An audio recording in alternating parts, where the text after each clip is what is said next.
Well, we've got some great news, some fantastic news actually. Just before Christmas in 2013, we moved into our very own home. And for those of you in the church probably know that we have been, planning and praying for a house for about probably a year, just over a year.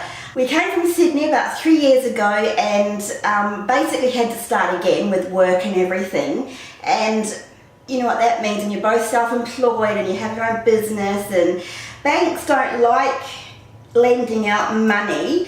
You know, there were times during the process of us getting our house that it was all against us, you know. We thought we had a house and then it all fell through and the finance fell through and everything just kind of collapsed. We just began to pray, and one thing I prayed for was that God would put someone in the system who would be our advocate, who would fight for us, who would have favour with us.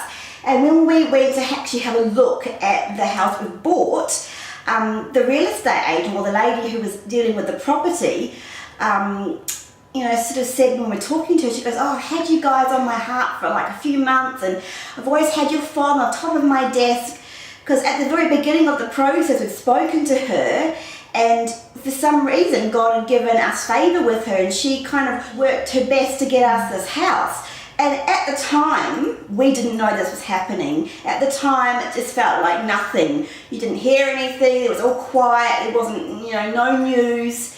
But even in that time, just to know that God still works, God's still working behind the scenes, and even if in the natural it doesn't seem that God is doing anything, that He is, we just, can't see it in the natural.